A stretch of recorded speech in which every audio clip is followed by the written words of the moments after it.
जय हिंद दोस्तों, मैं हूं मुक्तक सिंह राठौड़। दोस्तों, आज का हमारा बड़ा इंपॉर्टेंट टॉपिक है। कुछ ट्रिकी क्वेश्चंस पूछे गए हैं सीडीएस में इस टॉपिक से। तो पहले इस टॉपिक को डिस्कस करेंगे हम, और टॉपिक को डिस्कस करने के बाद कौन कौन से ट्रिकी क्वेश्चंस पूछे गए हैं सीडीएस की प्रीवियस ईयर क्वेश्चंस में और किस तरह के क्वेश्चंस आ सकते हैं आने वाले वक्त में सीडीएस के एग्जामिनेशन में, उसके बारे में बात करेंगे। टॉपिक का नाम है religious movements in India. Bharat के प्राचीन काल में कुछ धार्मिक आंदोलन हुए थे भारत के अंदर। वो कौन कौन से धार्मिक आंदोलन थे, क्यों हुए थे वो धार्मिक आंदोलन, उस सब के बारे में इस चैप्टर में हम बात करेंगे। लेकिन सबसे पहला जो सवाल आता है वो क्यों आता है, कि क्यों हुआ था। कोई भी चीज़ होती है तो सबसे पहले ये इन्वेस्टिगेट करना चाहिए कि वो हुआ ही क्यों है। तो यहाँ पे सबसे पहले हम बात करेंगे, देखिए टॉपिक्स जो आज हम कवर करेंगे वो टॉपिक्स पहले मैं यहाँ लिख देता हूँ आपकी इंफॉर्मेशन के लिए। तो पहला टॉपिक जो हम कवर करेंगे वो है कॉजेस ऑफ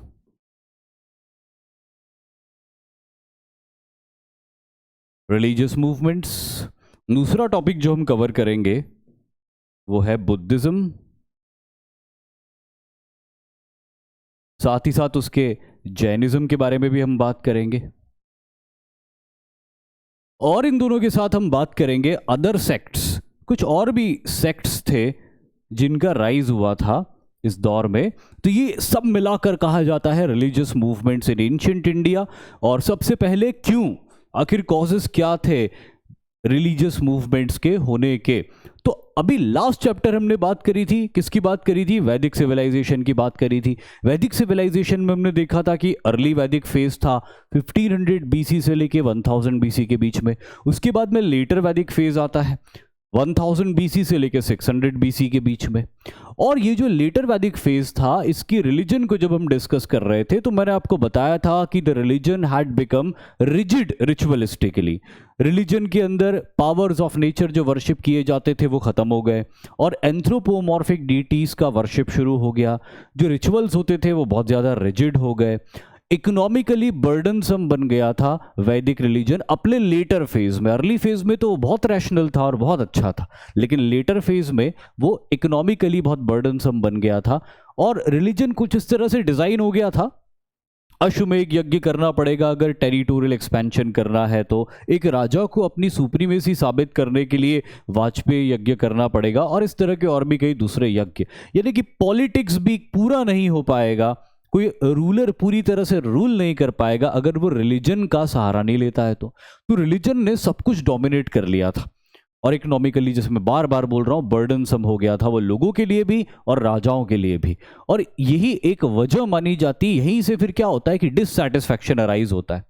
अब इस डिससैटिस्फैक्शन के माहौल में जब लोगों को कोई दूसरी आइडियोलॉजीज दिखी जो शायद आसान थी निभाना, तो लोगों ने उस आइडियोलॉजी को फॉलो कर लिया। तो एज सिंपल इज दैट कि रिलीजियस मूवमेंट्स क्यों हुए भारत में। लेकिन फिर भी कुछ कॉजेज हैं जिसके हम रीड कर लेते हैं और एक एक कॉजेज को डिस्कस भी कर लेते हैं। पहला, डिग्रेडेशन ऑफ वैदिक रिलीजन, जिसकी मैंने अभी बात करी। दूसरा, dominance of the priestly class, जैसे कि मैंने आपको बताया कि रिलीजन डोमिनेंट हो रहा था। तो अगर रिलीजन डोमिनेंट हो रहा था तो रिलीजन को शेप करने वाले या रिलीजन को डिफाइन करने वाले लोग कौन होते हैं, प्रीस्टली क्लासेस के लोग होते हैं, जिसे पुरोहित वर्ग भी कहा जाता है। ऐसा माना जाता है, वेस्टर्न स्कॉलर्स यही मानते हैं कि प्रीस्टली क्लासेस जो थी उन्होंने डोमिनेट कर लिया था वैदिक रिलीजन को। तीसरा, इंक्रीज इन सैक्रिफाइसेस। ये पॉइंट भी वही चीज़ कह रहा है जो मैंने आपको समराइज करके समझाई थी कि सैक्रिफाइसेस मतलब कि वो सैक्रिफाइस नहीं कि कुर्बानी दे दी किसी ने कोई अच्छे काम के लिए। सैक्रिफाइसेस रिचुअल्स के अंदर देवी देवताओं के नाम पर किए जाने वाले सैक्रिफाइसेस थे, जो कि अर्ली वैदिक पीरियड में सिंबॉलिक होते थे लेकिन लेटर वैदिक पीरियड में रिजिड भी हो गए और साथ ही साथ बहुत ज़्यादा संख्या में भी होने लग गए, जो रिलीजन को इकोनॉमिकली बर्डनसम बना रहा था। कास्ट सिस्टम, ये कास्ट सिस्टम, या यहाँ पे हम ऑब्लिक लगा के ऐसा लिख देते हैं वर्ण सिस्टम। दरअसल वैदिक एज के अंदर जो ऋग्वेद है, ऋग्वेद के 10वें चैप्टर में पुरुष सूक्त है। उसी पुरुष सूक्त से हमको पता चलता है कि 4 वर्ण होते हैं एक समाज को चलाने के लिए। इनमें से एक भी चला जाए तो समाज बिखर जाएगा, ब्राह्मण, क्षत्रिय, वैश्य और शूद्र। लेकिन पुरुष सूक्त में कहीं पर भी ये नहीं लिखा हुआ है कि ये 4 वर्ण बाय बर्थ आगे बढ़ेंगे। यानी जो ब्राह्मण है उसी का पुत्र ब्राह्मण होगा, ऐसा नहीं लिखा है पुरुष सूक्त के अंदर। लेकिन लेटर वैदिक एज तक आते आते ये जो कास्ट या वर्ण सिस्टम था ये रिजिड हो गया था, कहीं लिखा हुआ नहीं था, लेकिन अपने आप ये होने लग गया समाज के अंदर कि जो जिस वर्ण का होता था वो उसके पुत्र को वही ऑक्यूपेशन सिखा देता था, वही स्किल्स सिखा देता था, टू इंश्योर देयर लाइवलीहुड, उनकी लाइवलीहुड को इंश्योर करने के लिए। और इस तरह से फिर ये चलन ही चल गया भारत में कि ब्राह्मण, क्षत्रिय, वैश्य, शूद्र के पुत्र उनके पिताओं के प्रोफेशन को ही अपनाने लग गए।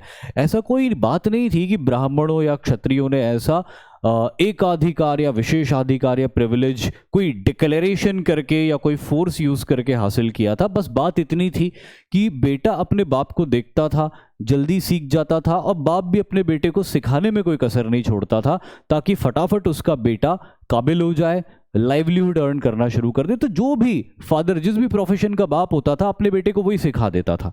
लेकिन इस प्रोसेस में क्या हुआ, वर्ण सिस्टम रिजिड हो गया। इसका हम दोष किसी कम्युनिटी को नहीं दे सकते, बहुत सारे इतिहासकार इसका दोष ब्राह्मणों को देते हैं, बट एक्चुअली ऐसा नहीं है। जो मैंने आपको बताया कि ये स्वाभाविक रूप से होने वाली एक प्रक्रिया थी वर्ण सिस्टम की रिजिडिटी, बट वो हो गई थी। और उसके होने की वजह से जो लोअर वर्ण थे, जो निचले वर्ण थे, उनको सोसाइटी में वो थोड़े से अंडर प्रिविलेज्ड हो गए। अब वो अंडर प्रिविलेज्ड जब हो गए तो वहाँ पे उनको डिससेटिस्फेक्शन हुआ, क्योंकि लेटर वैदिक एज में एक और पॉइंट मैंने आपको बताया था, लेटर वैदिक एज के अंदर इकोनॉमी में बड़ा बूम हुआ था, बड़े लेवल पर खेती बाड़ी होनी शुरू हो गई थी, बड़े बड़े नगरों का, शहरों का निर्माण होना शुरू हो गया था, और इससे पैसा बहुत मिल रहा था। इवन जो छोटे किसान थे या लेबरर्स थे, उनके पास भी अच्छा खासा पैसा आने लग गया था। तो ये जो लोअर वर्ण थे, सो कॉल्ड, इनके पास पैसा तो बहुत आ रहा था, लेकिन सोशल एक्सेप्टेबिलिटी इनको नहीं मिल पा रही थी, क्योंकि बुद्धिज्म, जैनिज्म जैसे रिलीजन्स में इनको सोशल एक्सेप्टेबिलिटी मिली थी, इसीलिए उन रिलीजन्स को इन्होंने अपनाया था बड़ी संख्या में, जिसकी वजह से रिलीजियस मूवमेंट भारत में हो पाया था। तो एक बहुत इंपॉर्टेंट रीजन है ये कास्ट या वर्ण सिस्टम की रिजिडिटी।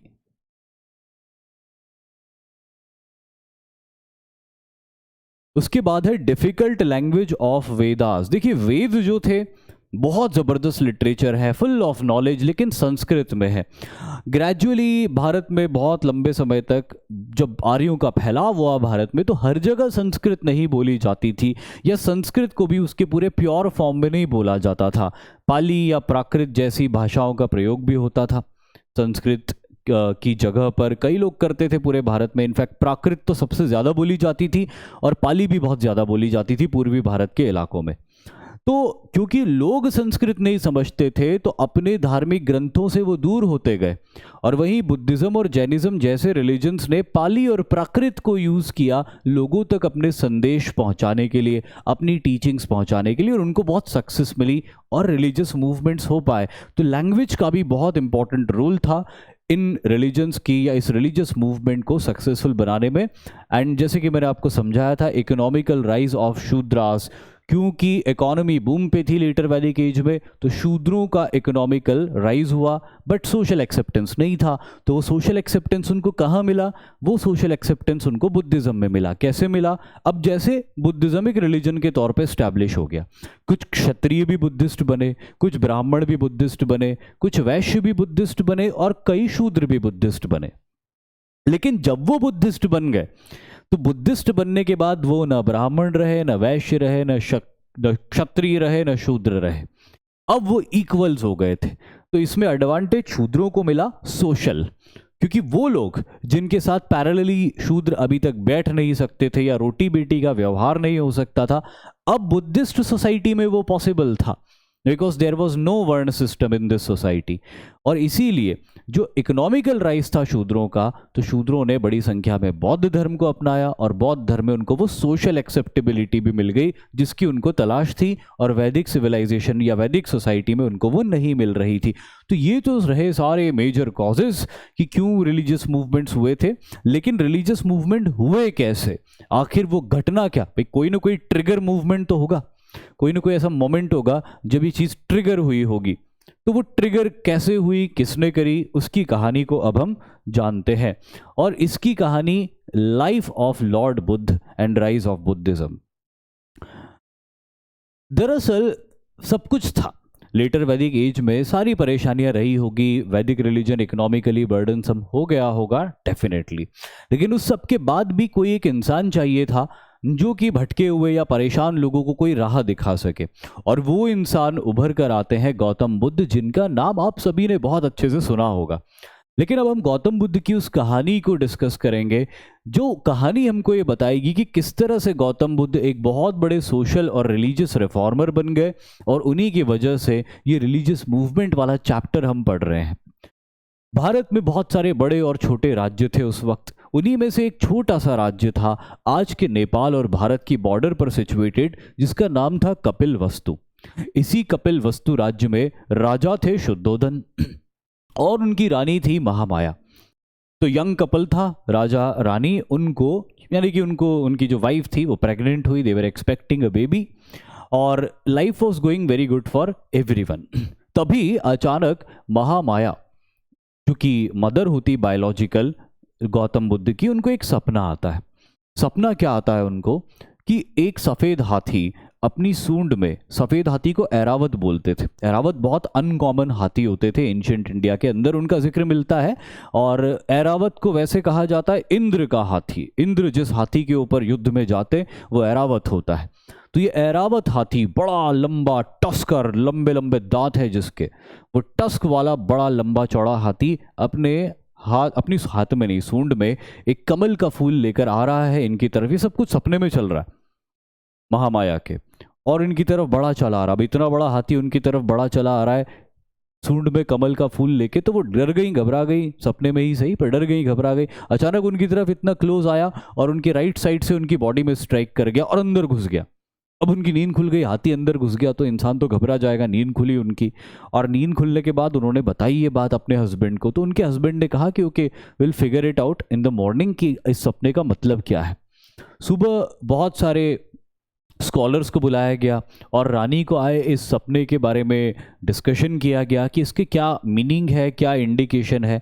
तो इसका सभी लोगों ने कंक्लूजन निकाला कि भाई बहुत ऑस्पिशियस है, ये सपना बड़ा ऑस्पिशियस है। या तो आपका सबसे पहली चीज़ तो आपका होगा बेटा, दूसरी चीज़ है कि या तो ये पुत्र आपका बहुत महावीर होगा, ये चक्रवर्ती सम्राट बनेगा, सभी राजाओं को हरा देगा, या ये एक महान सन्यासी बनेगा। और इसी के साथ में वो स्कॉलर्स की मीटिंग खत्म हो गई। बात दिमाग में रह गई राजा शुद्धोधन के कि या तो मेरा बेटा एक चक्रवर्ती सम्राट बनेगा या फिर वो एक महान सन्यासी बनेगा। राजा शुद्धोधन यही चाह रहे थे कि उनका बेटा एक चक्रवर्ती सम्राट ही बने, वो क्यों चाहेंगे कि सन्यासी बन जाए।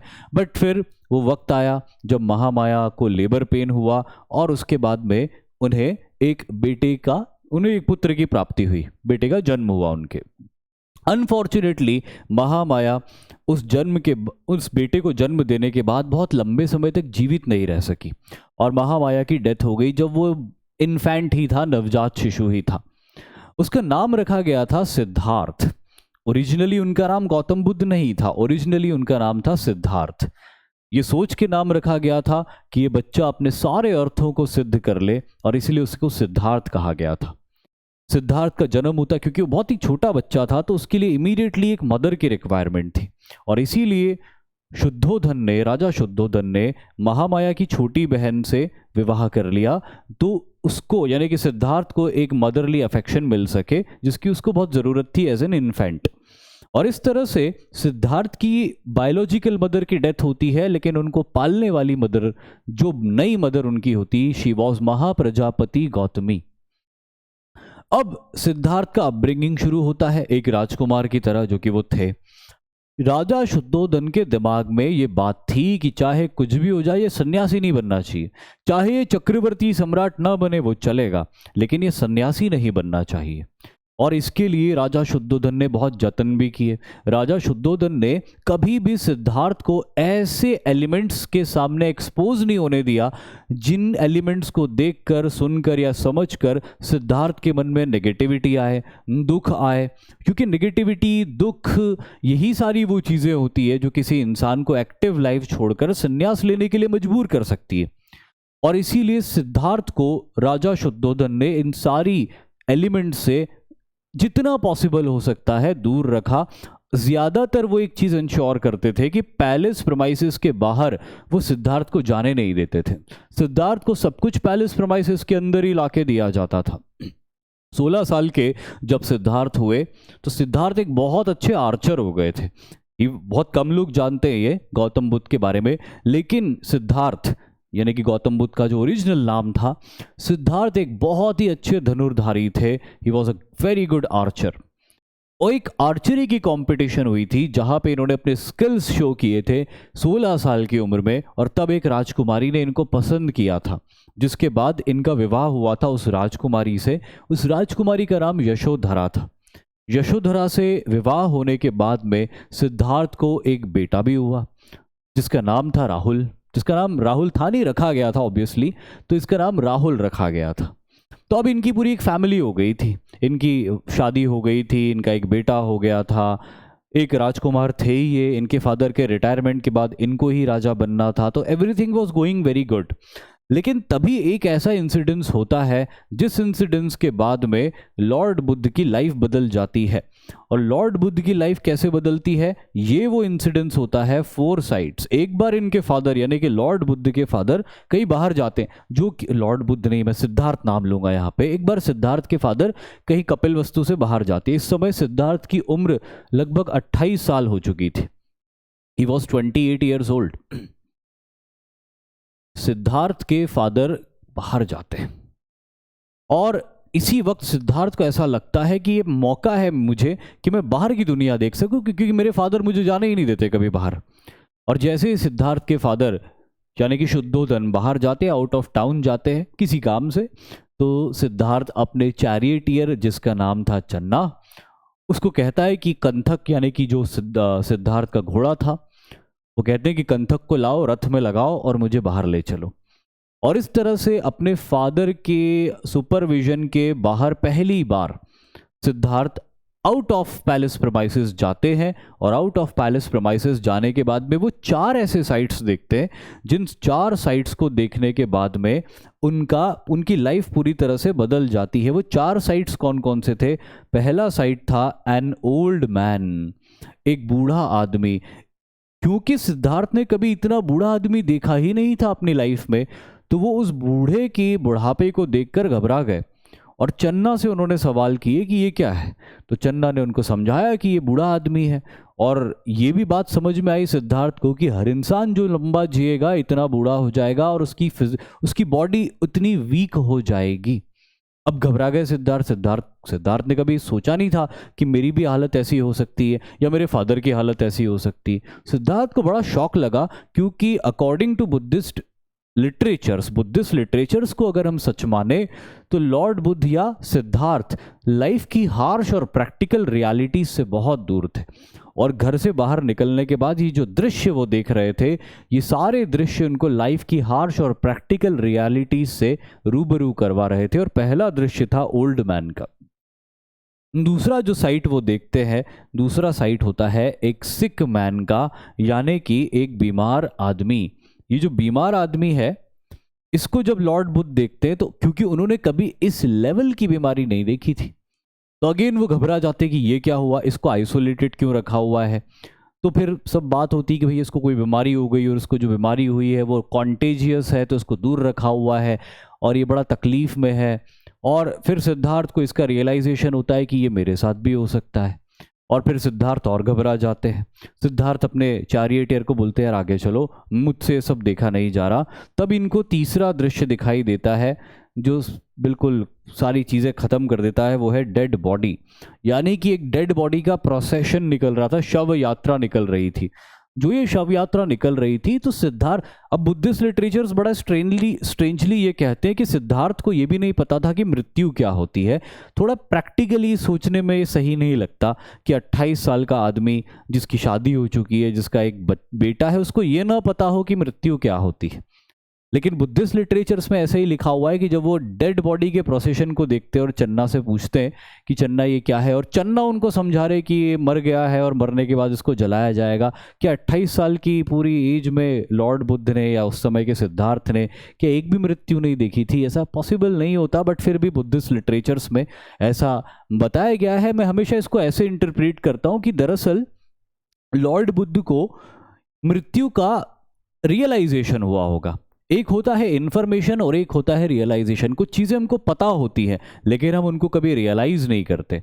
कभी कभी वो चीज़ें जो हमको पता होती है हम उनको रियलाइज कर लेते हैं, है ना। जैसे आप किसी को परेशान कर रहे हो, अब आप किसी को परेशान कर रहे हो, आपको ये पता है कि आप ऐसा कर रहे हो, लेकिन आपको ये रियलाइजेशन नहीं है कि आपकी परेशानी से उसको कितनी परेशानी हो रही है, आपके परेशान करने से उसको कितनी परेशानी हो रही है।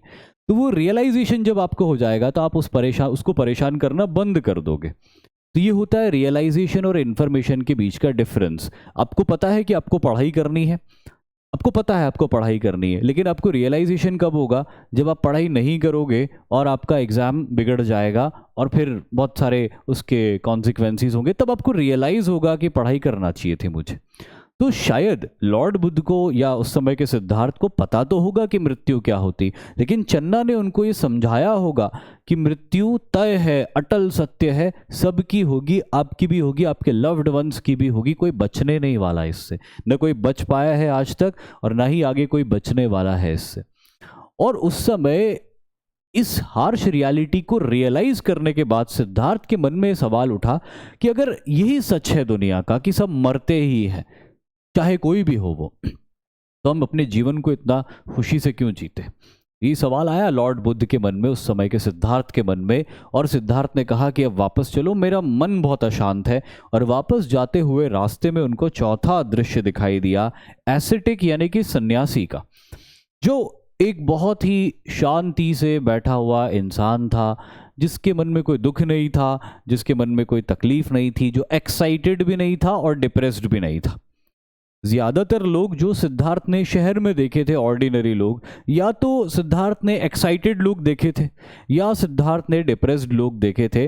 सिद्धार्थ को ऐसा कोई मिला नहीं जो बैलेंस्ड हो, जिसके माइंड में पीस हो और वो पीस उसके चेहरे से एक्सप्रेस हो रही हो। लेकिन ये पहली बार एक एसेटिक ऐसा उनको मिला। और सिद्धार्थ ने बोला, यार ये इज वेरी आउटस्टैंडिंग, सारे लोगों से बहुत अलग है, ये कौन है और इतना शांति में कैसे है, जबकि लोग पूरी दुनिया में भागदौड़ मची हुई है। तो फिर चन्ना ने इनको समझाया कि ये तो सन्यासी है, और ये जो सन्यासी है ये दुख में कभी दुखी नहीं होते और सुख में कभी खुश नहीं होते। मतलब एक ना बहुत ज़्यादा खुश होते ना बहुत ज़्यादा दुखी होते, ये एक मीडियम लेवल, मिडिल पाथ पर अपने आप को बना के रखते हैं, और इसीलिए वो मेंटल पीस इनके अंदर हमेशा रहती है। अब सिद्धार्थ को इस समय मेंटल पीस ही चाहिए थी, क्योंकि तीन दृश्य देख के जो हार्श रियलिटी उन्होंने दुनिया की समझी थी, तो अब वो मेंटल रेस्टलेसनेस आ गई थी। अब उसको रिप्लेस करने के लिए मेंटल पीस चाहिए थी। वो मेंटल पीस सिद्धार्थ ने एसेटिक के अंदर समझी कि यार ये है वो चीज़ जहाँ पे मुझे मेंटल पीस मिल सकती। और सिद्धार्थ ने तय किया कि वो भी एक एसेटिक बनेंगे, चाहे उसके लिए राजपाट सब कुछ छोड़ना क्यों ना पड़े। सब कुछ छोड़ दिया उन्होंने, सब कुछ छोड़कर वो बन जाते हैं सन्यासी। और यहीं से शुरुआत होती है सिद्धार्थ के सन्यासी जीवन की। सिद्धार्थ का सन्यासी जीवन बहुत लंबा होता है, करीब 36 साल की उम्र में, at the age of 36 years he attend for what he went. दरअसल सिद्धार्थ का ऑब्जेक्टिव क्या था? सिद्धार्थ का ऑब्जेक्टिव था परम ज्ञान की प्राप्ति करना। सिद्धार्थ का ऑब्जेक्टिव था कि सवाल का जवाब ढूंढना कि अगर हमारी मृत्यु होनी ही है तो हम इतनी खुशी से अपने जीवन को क्यों जीते हैं? Why do we rejoice the life? और सिद्धार्थ इस परम ज्ञान की प्राप्ति को ध्यान के द्वारा करना चाहते थे। इसीलिए सिद्धार्थ सन्यासी बनने के बाद सबसे पहले जाते हैं अपने पहले टीचर के पास में, जो उनको मेडिटेशन सिखाते हैं, जिनका नाम होता है अलारा कलामा। अलारा कलामा के बाद सिद्धार्थ जाते हैं अपने दूसरे टीचर के पास में, जो उनको एक्सट्रीम पीनेंस करना सिखाते हैं, जिनका नाम होता है उद्दक रामपुत्र। लेकिन इन दोनों ही तरीकों से अब तक सिद्धार्थ को कोई खास सक्सेस नहीं मिली, तो सिद्धार्थ अपना तरीका थोड़ा बदल देते हैं और सिद्धार्थ एक मिडिल पाथ पर चलते हैं। भाई पहले पाथ में यानी कि अलारा कलामा के साथ उन्होंने मेडिटेशन सीखा था, और उन्होंने इतनी तेजी से और जल्दी मेडिटेशन सीखा था कि सिद्धार्थ को ये ऑफर तक आ गया था कि क्यों न तुम, यानी कि अलारा कलामा ने कहा था कि भाई मेरे रिटायरमेंट के बाद क्यों न तुम मेरी पोजीशन ले लो। तो सिद्धार्थ ने बोला कि महाराज मुझे कोई पोजीशन नहीं चाहिए, मैं तो परम ज्ञान की प्राप्ति के लिए आया हूँ। पोजीशन तो मुझे राजा की मिल रही थी, वो तो मैं छोड़ के आया हूँ। अब राजा की पोजीशन छोड़कर मैं किसी कॉलेज का प्रिंसिपल बनूँ तो ये कौन सी बहुत समझदारी की बात होगी। मेरा तो ऑब्जेक्टिव ही कुछ और है। तो यहाँ पे अलारा कलामा के साथ he was very light in meditation. लेकिन उद्दक रामपुत्र जब इनको मिले तो उद्दक रामपुत्र ने इनसे हठ योग करवाए, एक्सट्रीम पिनेंस करवाए। तो वहाँ पर ये बहुत ही ज़्यादा एक्सट्रीम लाइफ जीते, हार्ड लाइफ जीते। लेकिन अब सिद्धार्थ इन दोनों लाइफ को जीने के बाद में ये फैसला करते हैं कि there should be a middle path.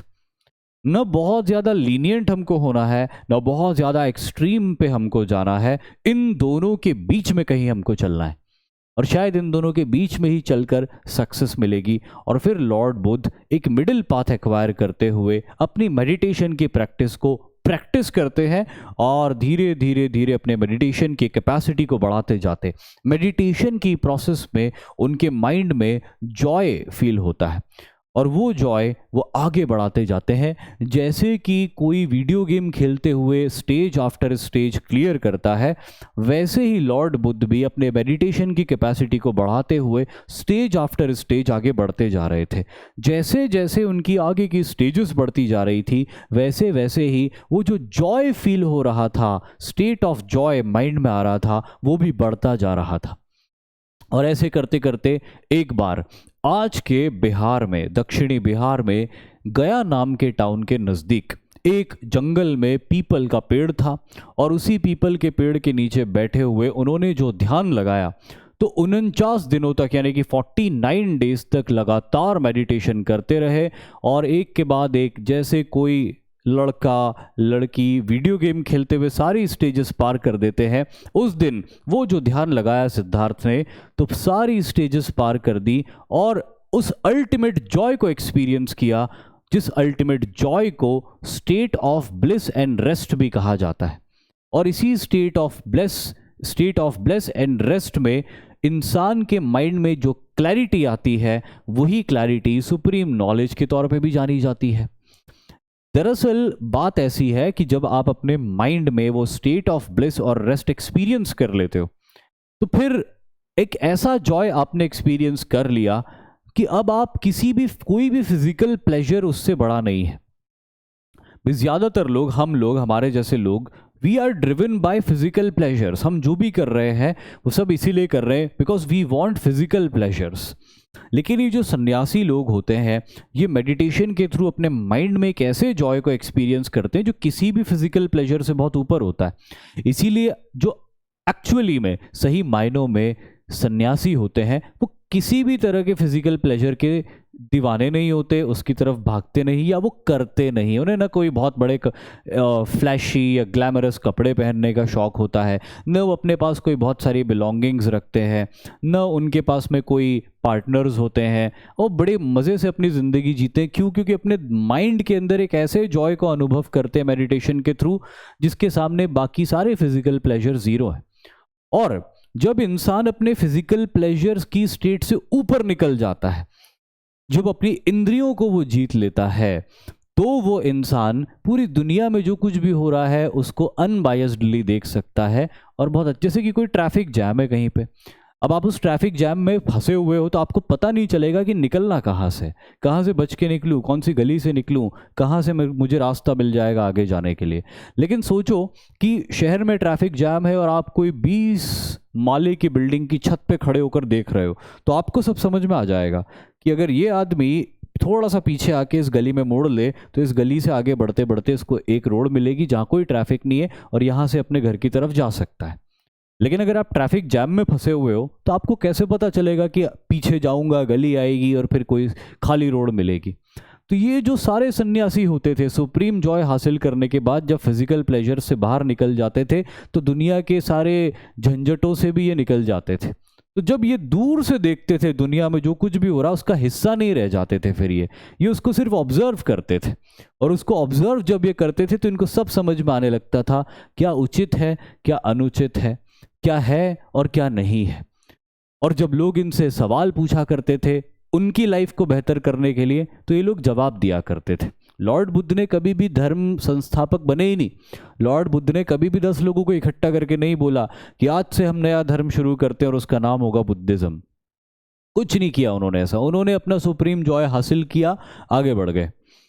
जब आगे बढ़ गए सुप्रीम जॉय हासिल करके, तो कहीं पे कुछ लोग मिले, लोगों को लगा कि यार ये तो कोई इंटेलिजेंट इंसान है, चलो इससे बात करते हैं। जब इनसे बात करी तो इतने इम्प्रेस हो गए कि लोगों ने कहा कि भाई अब से हम वही वे ऑफ लाइफ अपनाएंगे जो आप हमको बताओगे। तो इस तरह इनके फॉलोअर्स बनने शुरू हो गए। एक फॉलोअर ने 10 फॉलोअर बनाए। किसी नए गांव में गए, वहाँ पे भी लोगों को लगा कि कोई बहुत पहुँचा हुआ सन्यासी आया हुआ है, चलो इससे ज्ञान लेते हैं, उपदेश लेते हैं। उपदेश दिए लोगों को तो लोग इतने प्रभावित हुए कि इनके बताए हुए उपदेश और इनके द्वारा रेकमेंड की गई वे ऑफ लाइफ को फॉलो करने लग गए। और इस तरह से इनका एक धर्म बनता गया। इन्होंने धर्म कभी भी बनाया नहीं सोच समझ के कि यार मेरे को एक धर्म बनाना है, ये अपने आप बस बनता गया। लोग इनके फॉलोअर्स बनते गए और इनकी आइडियोलॉजी एक्सपैंड होती गई भारत के अंदर, और इस तरह से बौद्ध आइडियोलॉजी भारत में आना शुरू होती है, भारत में जन्म लेती है। आज Buddhist ideology south east Asia, Sri Lanka और ईस्ट एशिया के अंदर फॉलो की जाती है और एक बड़ा रिलीजन है। बट भारत में अब बुद्धिज्म को फॉलो करने वालों का नंबर बहुत ही कम हो गया है। इनफैक्ट एक पॉइंट तो ऐसा आया था इतिहास के अंदर कि बुद्धिज्म वैनिश ही हो गया था भारत से। वो 1956 के बाद में डॉक्टर भीमराव अंबेडकर के इन्फ्लुएंस में कई ऐसे लोग थे भारत में जो बुद्धिस्ट बने थे, तो वो नियो बुद्धिस्ट्स हैं। लेकिन एक्चुअली प्राचीन भारत में बौद्ध धर्म पैदा भी हुआ था, और प्राचीन भारत और मध्यकालीन भारत के बीच के फेज में कहीं बौद्ध धर्म भारत से समाप्त भी हो गया था। उस फेज में जब हम आएंगे तो उसके बारे में भी बात करेंगे कि बौद्ध धर्म क्यों खत्म हो गया था भारत से। लेकिन आज हम उसके जन्म की और उसके प्रभाव की कहानी को सुन रहे हैं। अब ये यहाँ पे आपको कुछ फोटोग्राफ्स दिखाई दे रहे हैं जो लॉर्ड बुद्ध की लाइफ के इंपॉर्टेंट इवेंट्स हैं, जिसके बारे में क्वेश्चंस पूछ लिए जाते हैं। तो ये कौन कौन सी इवेंट है और कौन कौन से उनके लाइफ के इंपॉर्टेंट स्टेजेस हैं। सबसे पहला फोटोग्राफ जो आपको दिखाई दे रहा है उसके बारे में मैं आपको बता चुका था कि ये जो इम्पॉर्टेंट इवेंट है, इस इम्पॉर्टेंट इवेंट को कहा जाता है बर्थ। और इसका सिंबल क्या है? कमल का फूल लिया हुआ हाथी, सफ़ेद हाथी, लंबे लंबे दांत, इसको बोलते हैं बुल एलिफेंट। ये है रानी महामाया जो कि सोई हुई है और उनकी तरफ बढ़ा चला आ रहा है।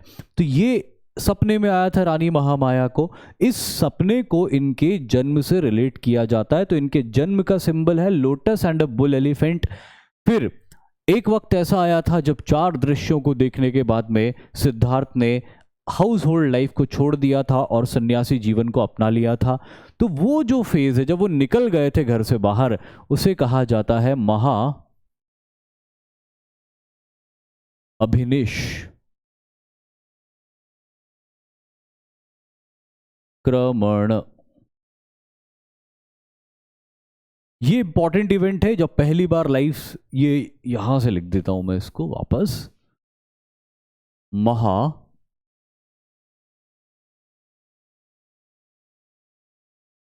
भिनिश क्रमण। महाभिनिष्क्रमण, जब पहली बार वो अपने घर से बाहर निकल गए हमेशा हमेशा के लिए सन्यासी बनने के लिए। फिर अगला इंपॉर्टेंट इवेंट इनकी लाइफ में आता है जब इनको सुप्रीम नॉलेज की प्राप्ति होती है। इसे कहा जाता है निर्वाण। अच्छा, ये जो महाभिनिष्क्रमण है इसको सिंबलाइज किया जाता है घोड़े से, हॉर्स एंड चैरियट, रथ और घोड़ा, क्योंकि उसी में बैठ के निकले थे ये। फिर अगला इंपॉर्टेंट इवेंट है जब इनको सुप्रीम नॉलेज मिलता है, जिसको बौद्ध धर्म में निर्वाण कहा जाता है। इनको निर्वाण की प्राप्ति होती इस पीपल के पेड़ के नीचे, तो इसको सिंबलाइज किया जाता है निर्वाण से। निर्वाण प्राप्त करने के बाद प्रेजेंट डे गया से ये पूर्व की तरफ नहीं, पश्चिम की तरफ बढ़ते हैं। आज जो बिहार में गया है उससे वेस्ट की तरफ आगे बढ़ते हैं। तो जैसे ही वेस्ट की तरफ आगे बढ़ते हैं वैसे ही एक जगह आती सारनाथ, जहाँ पे इन्हें कुछ लोग मिलते हैं, उनसे बातचीत होती है, उन लोगों को ये उपदेश देते हैं। पहली बार निर्वाण मिलने के बाद किसी को उपदेश देते हैं और वो लोग इनके फॉलोअर्स बन जाते हैं, और यहीं से बौद्ध धर्म की भी शुरुआत होती है। तो उसको सिंबलाइज किया जाता है एक चक्र से, उसको सिंबलाइज किया जाता है एक चक्र से, और उसे कहते हैं धर्म चक्र प्रवर्तन। इसे कहते हैं धर्म चक्र प्रवर्तन। और लॉर्ड बुद्ध की लाइफ का आखिरी इंपॉर्टेंट इवेंट है उनकी डेथ, जिसका सिंबल है एक स्तूप और जिसे कहा जाता है महा परिनिर्वाण।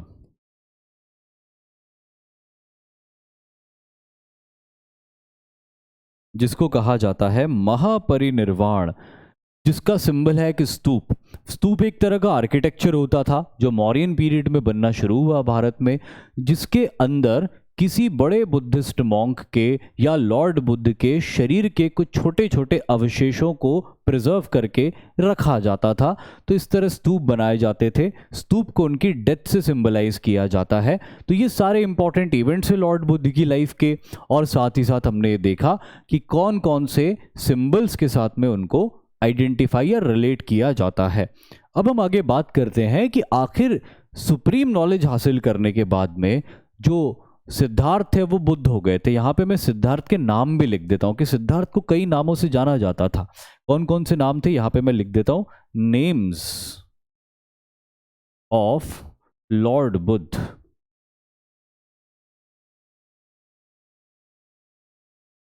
पहला नाम है सिद्धार्थ, पूरा लिखेंगे हम, सिड नहीं लिखेंगे, सिद्धार्थ, जो इनके पेरेंट्स ने इनको दिया था।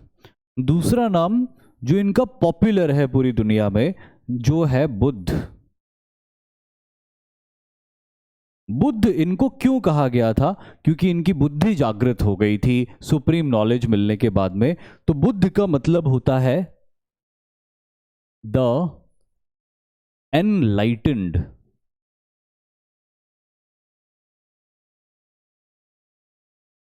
जिसकी बुद्धि जागृत हो गई है वो बुद्ध है, द एनलाइटेंड वन है।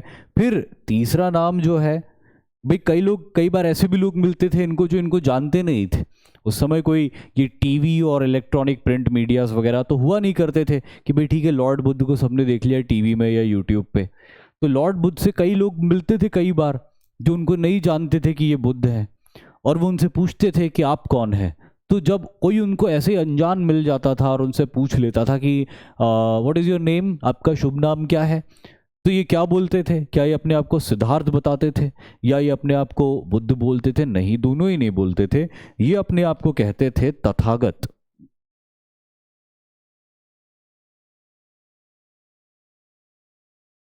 ये खुद को क्या कहते थे? तथागत कहते थे। ये कहते थे कि जैसे, तथागत का मतलब होता है जैसा आया हूं वैसे ही चले जाऊंगा, यानी मैं कुछ भी नहीं हूं। ये खुद को कहते थे नथिंग, तथागत। लेकिन और भी कई नाम थे इनके। एक और नाम था इनका शाक्य मुनि।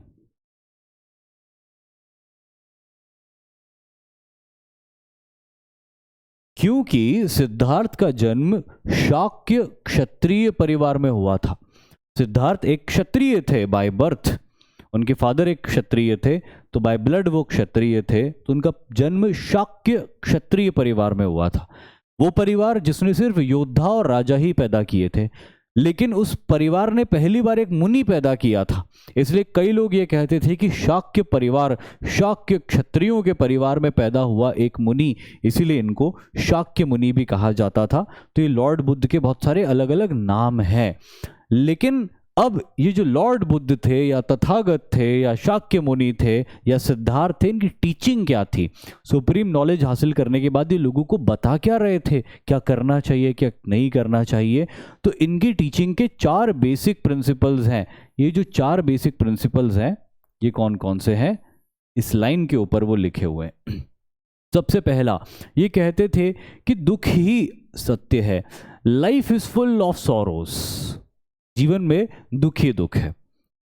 दूसरा ये कहते थे desire is the cause of sorrow, कि दुखों का कारण इंसान की अपनी इच्छाएं हैं। तीसरा ये कहते थे कि दुखों को दूर किया जा सकता है, टेंशन की कोई बात नहीं है। और चौथा ये कहते थे अष्टांग मार्ग, 8 फोल्ड पाथ, एक ऐसा मार्ग जिस तरीके से अगर लाइफ जी जाए तो दुख दूर हो सकते हैं। तो ये जो चौथा ये कहते थे 8 फोल्ड पाथ, ये 8 फोल्ड पाथ क्या था? ये साइड में फोटोग्राफ है, आपको दिखाई दे रहा है। Right mindfulness, right view, right intention, right speech, right action, right livelihood, right effort, right concentration, right mindfulness. ये 8 एस्पेक्ट्स में अगर इंसान सही तरीके से काम करे तो उसकी लाइफ के दुख बहुत दूर हो जाएंगे। अब यहाँ पे what does the right means, ये लिख देता हूं मैं, what does the right here means, what does the right, सही,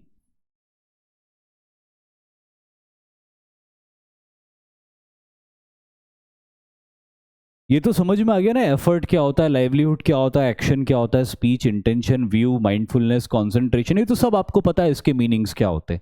लेकिन जब इसके आगे एक राइट लग जाता है तो आखिर ये कहना क्या चाह रहे थे, लॉर्ड बुद्ध क्या कहना चाह रहे थे कि राइट एफर्ट, कौन सा एफर्ट राइट होता है? तो इनका अप्रोच ये था, व्हेन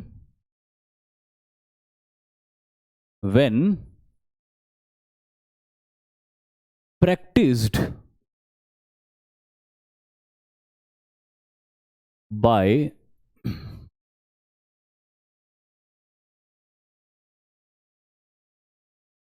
following a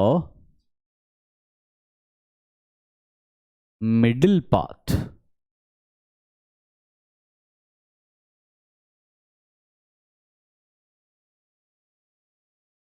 यानी कि आप जो भी प्रैक्टिस कर रहे हो उस प्रैक्टिस में मिडिल पाथ को फॉलो करो। जो आप मिडिल पाथ को फॉलो करोगे तो आपकी लाइफ बैलेंस्ड होगी, और जब आपकी लाइफ बैलेंस्ड होती है तो अपने आप दुख कम होते हैं। और बहुत लॉजिकल बात है, ये सीधी सी बात है।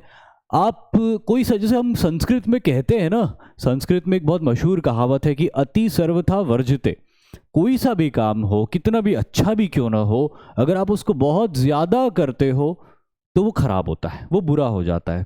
फिर वो जहर, दवाई भी आप बहुत ज़्यादा ले लोगे ज़रूरत से तो वो जहर बन जाएगी। यही बात लॉर्ड बुद्ध भी कह रहे थे कि भाई लाइफ में जो भी काम करो उस काम को एक बैलेंस्ड तरीके से करो, उस काम में एक मिडिल पाथ को एक्वायर करो, अति मत करो, आराम की अति भी मत करो, मेहनत की अति भी मत करो, एक मिडिल पाथ को लेकर चलो। इंसान की लाइफ बैलेंस्ड होगी, कम होंगे दुख, अच्छे से ऑर्गेनाइज्ड होगी, लाइफ अच्छी चलेगी। यही कहना चाह रहे थे लॉर्ड बुद्ध इन 4 पॉइंट्स के थ्रू। लेकिन और भी उनकी कई टीचिंग्स थी, जैसे कि वो अहिंसा में बहुत विश्वास रखते थे, कर्म के सिद्धांत में वो विश्वास रखते थे। जैसे गीता में भी लिखा गया है, उपनिषद में कहा गया है कि कर्म से ही मनुष्य को कुछ मिलेगा। भगवान पूजा पाठ करने या कर्म कांड करने से खुश होकर कुछ नहीं देने वाले। इंसान को जो भी हासिल करना है उसको हासिल करने के लिए एक्शन करना होगा, उसको हासिल करने के लिए जो ज़रूरी एक्शंस है वो करने होंगे तो उसको मिलेगा। उसी बात को लॉर्ड बुद्ध भी मानते थे। लॉर्ड बुद्ध तो गॉड के एग्जिस्टेंस को ही नहीं मानते थे। लॉर्ड बुद्ध ने कहा था कि गॉड एग्जिस्ट ही नहीं करता। आज भी बुद्धिस्ट रिलीजन के अंदर गॉड के एग्जिस्टेंस को नहीं माना जाता। हाँ, गौतम बुद्ध को एक बहुत ही बड़े रिवियर्ड फिगर की तरह देखा जाता है बुद्धिज्म के अंदर, लेकिन वो गॉड के एग्जिस्टेंस को नहीं मानते। ये बहुत हैरान कर देने वाली बात है, खासतौर पे वेस्टर्न कल्चर के लिए, जिनके रिलीजन गॉड से ही शुरू होते हैं। इब्राहिमिक रिलीजन्स की अगर मैं बात करूं, क्रिश्चियनिटी, इस्लाम, जुडाइज्म, ये सारे रिलीजन है ही इसीलिए क्योंकि गॉड है। लेकिन एक ऐसा रिलीजन जो ये कह रहा है कि गॉड ही एग्जिस्ट नहीं करता, वेस्टर्न स्कॉलर्स की नज़र में वो बहुत हैरत अंगेज रिलीजन था। और अंग्रेज इस रिलीजन को जब स्टडी करते तो बहुत हैरान होते कि ऐसा रिलीजन भी हो सकता है जो गॉड के एग्जिस्टेंस को ही डिनाई करे, क्योंकि उनके नज़र में तो गॉड है तो ही रिलीजन है। रिलीजन के आगे सारे सेट ऑफ लॉज और वैल्यूज सब गॉड से ही शुरू होती, और यहाँ एक रिलीजन है जो गॉड के एग्जिस्टेंस को ही डिनाई कर रहा है। But this was the uniqueness of Buddhism. He believed in transmigration. ये पॉइंट गलत है, इसको अपन काट देते हैं, इसको ऐसा लिख देते हैं अपन, इसकी जगह पर कुछ इस तरह से, ही बिलीव्ड इन रीबर्थ। ये ट्रांसमाइग्रेशन ऑफ सोल मैंने इसीलिए काट दिया क्योंकि बौद्ध धर्म में आत्मा को भी नहीं माना गया है। बौद्ध धर्म में भगवान को तो माना गया है ही नहीं, लेकिन साथ ही साथ बौद्ध धर्म में सोल के कॉन्सेप्ट को भी डिनाई किया है कि आत्मा भी नहीं होती। इसलिए सोल का ट्रांसमाइग्रेशन ऑफ सोल जैसा कुछ नहीं होता यहाँ पे। लेकिन उसके बाद भी लॉर्ड बुद्ध ने ये ज़रूर माना है कि पुनर्जन्म होता है। अब हम ये मानते हैं कि पुनर्जन्म तब होता है जब मरने के बाद एक आत्मा निकल कर दूसरे शरीर में चली जाती है और फिर जन्म लेती है। हमारा ऐसा परसेप्शन है। लॉर्ड बुद्ध का परसेप्शन ही अलग था कि आत्मा तो होती ही नहीं है, लेकिन जो शरीर होता है वो क्या होता है, एनर्जी होता है। बाकी एनर्जी निकाल दो इस शरीर से तो ये मिट्टी है और कुछ भी नहीं है। जब किसी की डेथ होती है तो क्या होता है एक्चुअली, उसकी बॉडी की एनर्जी खत्म हो जाती, उसकी बॉडी से सारी एनर्जी निकल जाती। Energy minus human being is equal to death, या human being minus energy is equal to death. तो लॉर्ड बुद्ध का ये कहना है कि जो बॉडी की जब डेथ होती है तो ये बॉडी के 5 पेरेंट एलिमेंट्स, अपने ये 5 एलिमेंट्स जो होते हैं, ये पांचों भूमि, गगन, वायु, अग्नि, नीर, ये पांचों एलिमेंट अपने पेरेंट एलिमेंट्स में मिल जाते हैं and they recreate the life in some another form. Exactly वही थ्योरी थी कि energy can neither be created nor be destroyed, it can only be changed in other forms. यही बात लॉर्ड बुद्ध कह रहे थे उस वक्त कि आत्मा जैसा कुछ नहीं होता है, सब एनर्जी और डिज़ायर्स होती है इंसान की, जो डिज़ायर्स पूरी होने के लिए फिर से कोई फॉर्म एक्वायर करती है लाइफ का। और यही लॉर्ड बुद्ध की नज़र में पुनर्जन्म था, लेकिन आत्मा को वो नहीं मानते थे। वेदों की अथॉरिटी को उन्होंने रिजेक्ट किया था कि ज़रूरी नहीं कि वेदों में लिखी हर बात सही हो, क्योंकि वेद अपने आप को आर्य सत्य बोलते थे, पर इन्होंने कहा कि वेद आर्य सत्य नहीं है, कुछ बातें उसके अंदर ऐसी हो सकती है जो कि वक्त के साथ में सही ना हो, रेलेवेंट ना हो। And he rejected the existence of God and soul, जिसके बारे में हमने बात कर ली है। तो ये सारी टीचिंग्स थी लॉर्ड बुद्ध की। लॉर्ड बुद्ध के बेसिक प्रिंसिपल 4 कौन से थे वो भी आपने देख लिए। अब हम बात करते हैं बौद्ध धर्म से जुड़े हुए लिटरेचर्स की। भाई कौन कौन से लिटरेचर्स थे? भाई जो भी मैं आपको बता रहा हूँ बुद्धिज़्म के बारे में, या आप कोई किताब पढ़ोगे या कोई और टीचर आपको कुछ भी बताएंगे बुद्धिज़्म के बारे में, तो ये कैसे बता रहे हैं, इसका सोर्स क्या है? इसका सोर्स है लिटरेचर्स। बहुत सारे ऐसे ग्रंथों की रचना हुई थी लॉर्ड बुद्ध के समय में नहीं, लॉर्ड बुद्ध की डेथ के बाद में। उनके फॉलोअर्स ने उनकी लाइफ से जुड़े हुए, उनके साथ जो उनके फॉलोअर्स के एक्सपीरियंसेस रहे थे, लॉर्ड बुद्ध की जो टीचिंग्स रही थी, उन सबको याद रखा, उन सबको नोट डाउन करके रखा, और आगे चल के वही बड़े महान लिटरेचर्स बन गए। इन्हीं लिटरेचर्स की वजह से आज हमको बुद्धिज़्म के एंशिएंट हिस्ट्री के बारे में, लॉर्ड बुद्ध की लाइफ के बारे में इतना कुछ पता है, और ये रिलीजन इन्हीं लिटरेचर्स के दम पर आगे बढ़ता आया अब तक। कौन कौन से लिटरेचर्स हैं, क्या लिखा है उनके अंदर, सब्जेक्ट मैटर क्या है, उस सब के बारे में बात करते हैं। सबसे पहले हम बात करेंगे त्रिपिटक लिटरेचर की। The most important source of Buddhism are the Tripitaka written in Pali language. एक चीज़ यहाँ पे आपको एग्जाम के पॉइंट ऑफ व्यू से बहुत याद रखनी होगी, कई बार घुमा फिरा के बात पूछी गई है कि बुद्धिस्ट लिटरेचर्स जो है उसकी लैंग्वेज क्या है। तो आपको ये माइंड में बहुत अच्छे से बिठा लेना कि मैक्सिमम बुद्धिस्ट लिटरेचर्स पाली लैंग्वेज में लिखे गए हैं। एक तरह की प्राचीन भारतीय भाषा हुआ करती थी पाली। तो ज़्यादातर बुद्धिस्ट लिटरेचर्स किस में लिखे गए हैं? पाली लैंग्वेज के अंदर लिखे गए हैं। एक आध दो ऐसे हैं जो संस्कृत में लिखे गए हैं, जिसका हम जिक्र कर देंगे यहाँ पे, लेकिन मोस्टली पाली लैंग्वेज में लिखे गए हैं। और उसमें सबसे प्रमुख है सूत्र पीटक, अभिधम्म पीटक और विनय पीटक। अभी जो सूत्र है ना, ये एक्चुअली सूत्र है, संस्कृत में सूत्र है, लेकिन पाली लैंग्वेज में लिखा हुआ है तो ये सूत्र बन जाता है। पीटक अभिधर्म है संस्कृत में ओरिजिनली, लेकिन पाली में लिखा हुआ है तो पाली में अभिधर्म अभिधम्म बन जाता है, तो ये अभिधम्म पीटक है। एंड सिमिलरली विनय पीटक है। इन तीनों में डिफरेंस क्या है वो मैं आपको बता देता हूँ। सबसे पहली चीज जो सूत्र पीटक है या सुत्त पीटक है, लॉर्ड बुद्ध उपदेश देते हुए बहुत सारे अच्छे अच्छे वन लाइनर्स बोलते थे अपनी बात को और ज़्यादा प्रभावी बनाने के लिए। तो उनके द्वारा दिए गए बहुत सारे ऐसे सूत्रों का कंपाइलेशन जिस लिटरेचर में हुआ उसे सूत्र पीटक या सुत्त पीटक कहा गया। दूसरा अभिधम्म पीटक। धर्म के बारे में भी लॉर्ड बुद्ध बहुत कुछ बताते थे, धर्म के बारे में भी लॉर्ड बुद्ध ने बहुत सारे एनालिसिस किए। उन एनालिसिस का कंपाइलेशन किया गया जिस लिटरेचर में, उसे अभिधर्म पीटक कहा गया या अभिधम्म पीटक कहा गया। और बहुत से ऐसे फॉलोअर्स थे लॉर्ड बुद्ध के जो चाहते थे कि हमको भी वैसे ही सुप्रीम नॉलेज हासिल हो जैसा सुप्रीम नॉलेज लॉर्ड बुद्ध को हासिल हुआ है। जिसके लिए लॉर्ड बुद्ध ने कहा था कि अगर तुम्हें वैसा सुप्रीम नॉलेज हासिल करना है, वो state of bliss and rest चाहिए तुमको, तो तुमको करना भी वही पड़ेगा जो मैंने किया। और इसीलिए लॉर्ड बुद्ध ने उन सभी को कहा कि आप भी सन्यासी बनो और सन्यासी जीवन बिताओ, मेडिटेशन करो, मेडिटेशन को अच्छे से प्रैक्टिस करो। तो बहुत सारे लोग आ गए, बहुत सारे लड़कियां आ गए। अब शुरू में तो लॉर्ड बुद्ध ने लड़कियों को थोड़ा अपोज किया कि यार लड़कियां क्यों आ रही है, इनकी क्या ज़रूरत है सन्यासी बनने के लिए। अगर लड़के और लड़कियां मठों में रहेंगे साथ में, भले ही सन्यासी बन के रहें, लेकिन हो सकता है कि इनके बीच में कोई रिलेशन इस्टेब्लिश हो जाए, कोई सन्यासी टूट जाए, डिसिप्लिन में ना रह पाए, तो इस तरह से तो ये ऑर्डर ब्रेक हो जाएगा। लेकिन फिर भी लॉर्ड बुद्ध को कई लोगों के सामने झुकना पड़ा और लड़कियों को भी संघ में आने की परमिशन देनी पड़ी। लेकिन जब बहुत सारे नौजवान इकट्ठे हो गए जो लॉर्ड बुद्ध की तरह मेडिटेशन के थ्रू सुप्रीम नॉलेज हासिल करना चाहते थे, तो उनके लिए बनाए गए संघ, जिसको इंग्लिश में मोनेस्टरीज कहते हैं या हिंदी में मठ भी बोलते हैं और संघ भी बोलते हैं, जहाँ पे सारे भिक्षु और भिक्षुणी रहते थे और वहाँ रह के वो मेडिटेशन प्रैक्टिस करते थे। तो वहाँ पे भिक्षु भिक्षुणी कैसे रहेंगे, उनका कोड ऑफ कंडक्ट क्या होगा, कितनी बजे उठना है, क्या करना है, मठ में जाके क्या करना है, चैत्य में जाके क्या करना है, विहार में जाके क्या करना है, ये सब कुछ जो कोड ऑफ कंडक्ट जिस लिटरेचर के अंदर लिखा हुआ है, उस लिटरेचर को विनय पिटक के नाम से जाना जाता है। तो Vinaya Pitaka is telling about the code of conduct for the monks living in the monasteries. Abhidhamma Pitaka is explaining the religious discourse of Lord Buddha, and Sutra Pitak is expressing the one-liners said by Lord Buddha। उनके सूत्रों का संकलन, compilation है। तो ये तीन बहुत important literatures हैं जिससे कि हमको बहुत सारी जानकारी भी मिलती है। Another important literature is Milind पंडहा। Milind पंडहो एक बुद्धिस्ट लिटरेचर है जो लॉर्ड बुद्ध की लाइफ के बहुत बाद में लिखा गया था, पाली लैंग्वेज में लिटरेचर लिखा गया था।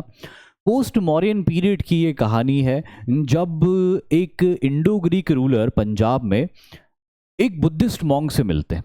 बुद्धिस्ट मॉन्क से वो कश्मीर में मिलते हैं। तो पंजाब का वो रूलर होता है, लेकिन उसके कंट्रोल में कश्मीर के भी काफ़ी इलाके थे। तो जब इस इंडो ग्रीक रूलर मेनांडर का एक बुद्धिस्ट मॉन्ग नागसेन से मिलना होता है और इनका बहुत लंबा कॉन्वर्जेशन होता है। बहुत सारे सवाल होते हैं मेनांडर के मन में जो वो नागसेन से पूछते हैं और उन सवालों का नागसेन जवाब देते हैं।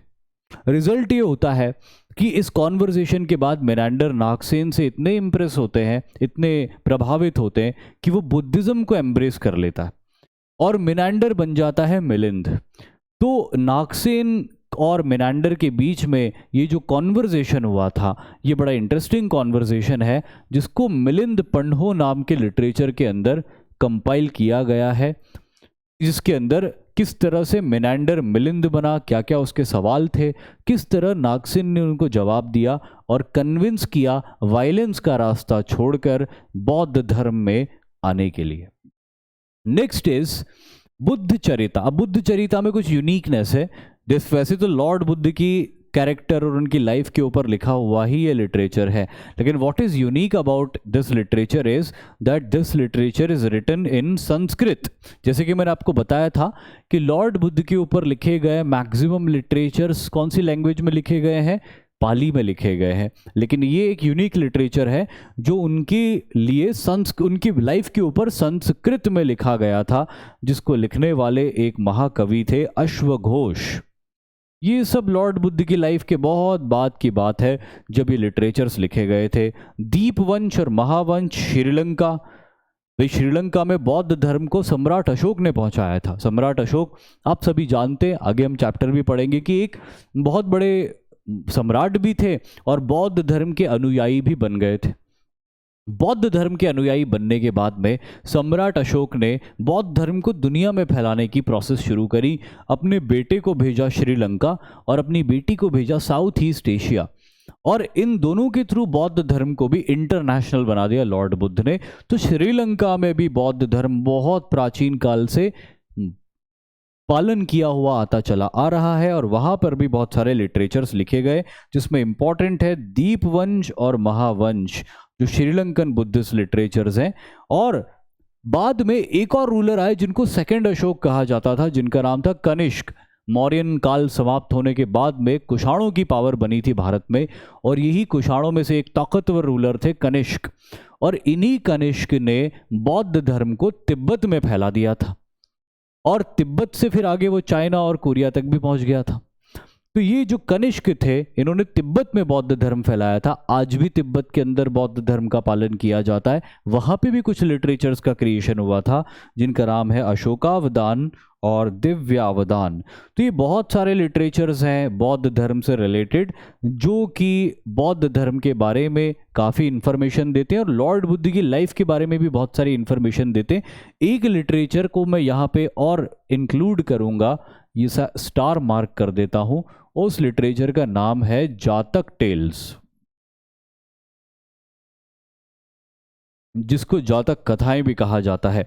जातक का मतलब समझते हो ना आप क्या होता है? जातक मतलब जन्म लेने वाला, तो जातक टेल्स मतलब जन्म लेने वाले की कथाएं। तो एक्चुअली जातक टेल्स का सब्जेक्ट मैटर क्या है? जातक टेल्स का सब्जेक्ट मैटर है stories of previous birth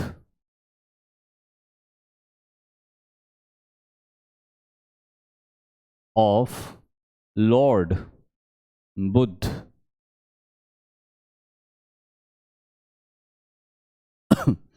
Lord Buddha को जब सुप्रीम नॉलेज मिला तो ऐसा माना भी जाता था कि उनको उनके पिछले 550 जन्म याद आ गए थे और एक एक जन्म में वो क्या थे, किस तरह से पैदा हुए, किस तरह से मरे थे, किस तरह से लाइफ उनकी चली थी, एक एक जन्म उनको याद था।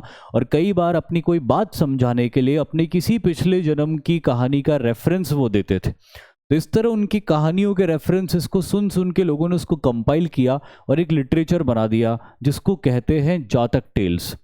इसी जातक टेल से इंस्पायर होकर आने वाले वक्त में पंडित विष्णुदत्त शर्मा ने पंचतंत्र की रचना करी थी, जो अगेन एक बहुत इंप्रेसिव लिटरेचर है। बिल्कुल उसकी कहानियाँ वही है लगभग जो जातक टेल्स की कहानियाँ थी। तो जातक टेल्स भी एक बहुत इंपॉर्टेंट लिटरेचर है बुद्धिज्म का और एक बहुत इंटरेस्टिंग लिटरेचर भी है क्योंकि लॉर्ड बुद्ध के पिछले 550 जन्म बड़े इंटरेस्टिंग रहे थे।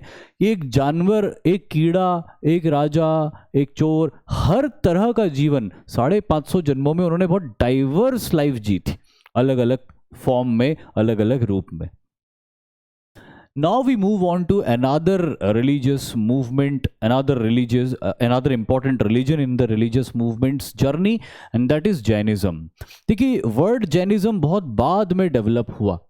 वो कब डेवलप हुआ और क्या वजह थी कि ये डेवलप हुआ वर्ड जैनिज्म? लेकिन एक रिलीजन के तौर पे जैनिज्म बहुत पुराना है, लेकिन इतना पुराना है कि तब उसको जैनिज्म बोला भी नहीं जाता था। तो उसको क्या बोला जाता था? उसे कहा जाता था निर्ग्रंथ सेक्ट।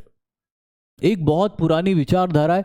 जैसे ही जैन धर्म की बात आती है तो दिमाग में पहला थॉट आता है नॉन वायलेंस का, अहिंसा का थॉट आता है, क्योंकि जैन धर्म इसी के ऊपर बहुत ज़्यादा एम्फेसिस करता है। जैन धर्म की ये आइडियोलॉजी जो नॉन वायलेंस को फॉलो करती थी, ये आइडियोलॉजी बहुत पुरानी है, लेकिन इनका कोई ग्रंथ नहीं हुआ करता था और इसीलिए वैदिक लोग शायद से इस तरह की आइडियोलॉजी को फॉलो करने वालों को निर्ग्रंथ बोलते थे। और इनको एक और चीज कही जाती, एक और नाम से इनको बुलाया जाता था एंड श्रमण्स। इन्हें श्रमण भी कहा जाता था, शायद इसीलिए क्योंकि इस धर्म के अंदर, इस आइडियोलॉजी के अंदर एक बहुत कठोर वे ऑफ लाइफ है, बहुत ज़्यादा डिसिप्लिन है फूड हैबिट्स को लेकर ख़ास तौर पे। तो क्योंकि इस तरह की वे ऑफ लाइफ को फॉलो करना एक श्रम करने जैसा होता था, इसीलिए शायद वैदिक लोग इनको श्रमण भी बोलते थे, इन्हें निर्ग्रंथ भी कहते थे। लेकिन जैन वर्ड यूज़ नहीं होता था, जैन वर्ड बहुत बाद में यूज़ हुआ, लेकिन हम ऐसे अपने समझ के लिए इसको जैनिज्म बोल रहे हैं। सबसे पहली इंफॉर्मेशन हिस्टोरिकली हमको जैन धर्म के बारे में मिलती है ऋग्वेद में। ऋग्वेद में मेंशन किया गया है ऋषभ देव के बारे में, जिन्हें आदिनाथ कहा गया है, और ये कहा गया है कि he is the lord of Jambu Dvipa. Jambu द्वीप भारतीय उपमहाद्वीप का एक बहुत पुराना नाम है, और ये कहा गया ऋग्वेद में कि ऋषभ देव जम्बू द्वीप के स्वामी है, he is the lord of Jambu द्वीप।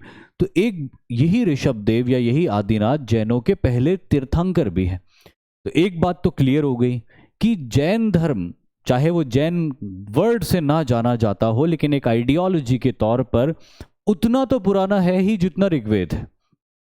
क्योंकि ऋग्वेद में इसका डिस्क्रिप्शन हमको मिल गया, इनके पहले तीर्थंकर का डिस्क्रिप्शन मिल गया। तो वो कम से कम उतना पुराना तो है ही जितना कि वो ऋग्वेद है।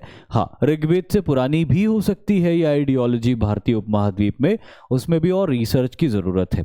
लेकिन बहुत सारे ऋषभ देव के बाद ऐसे तीर्थंकर हुए जो हिस्टोरिकली वेस्टर्न हिस्टोरियंस की नज़र में ऑथेंटिक नहीं माने जाते या उसका कोई प्रॉपर एविडेंस नहीं मिलता।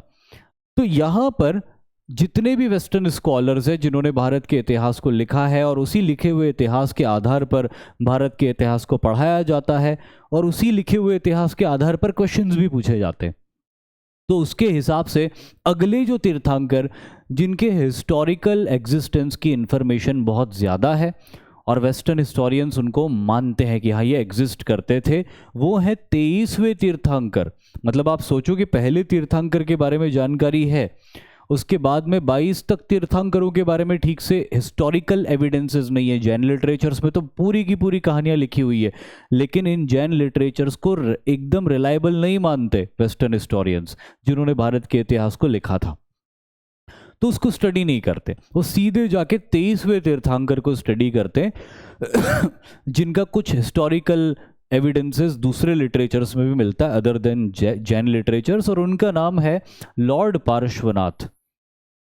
ये भी एक राजकुमार थे। अब देख रहे हैं सब राजकुमार थे। लॉर्ड बुद्ध एक राजकुमार थे, आदिनाथ लॉर्ड ऑफ जम्बूद्वीप ये भी क्षत्रिय थे, लॉर्ड पार्श्वनाथ ये भी एक क्षत्रिय थे, राजकुमार थे। 30 साल की उम्र में इन्होंने अपना घर छोड़ दिया, हाउस होल्ड लाइफ छोड़ दी, सन्यासी बन गए।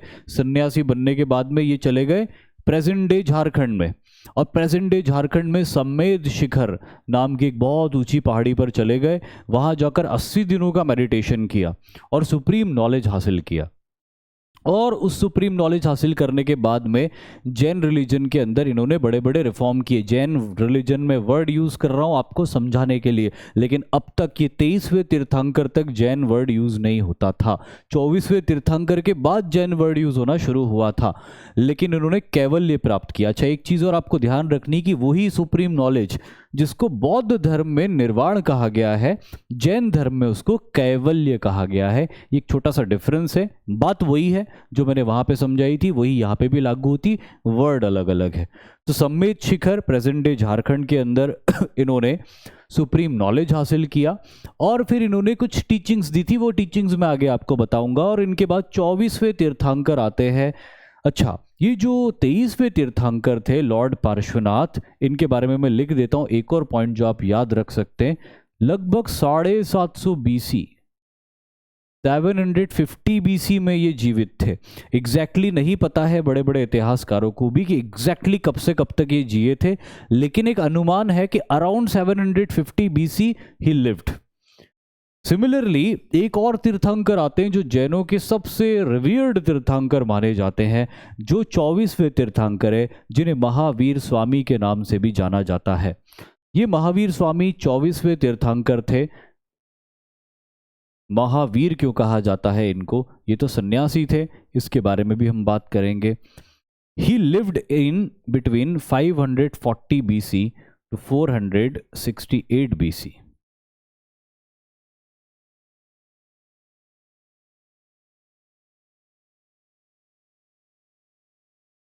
540 BC से लेके 468 BC के बीच में इनका जीवन रहा था।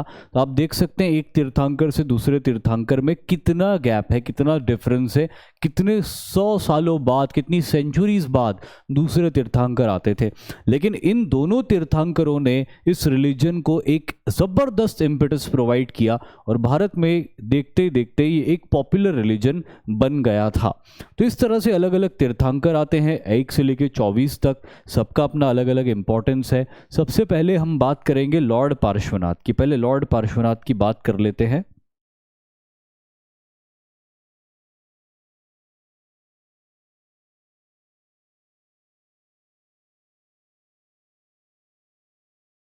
कुछ फैक्ट्स हैं जो याद रखना है इनके बारे में। He was the Prince of Kashi. He attained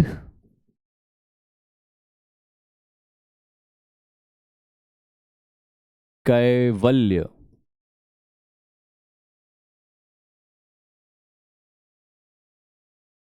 eight Sammed शिखर,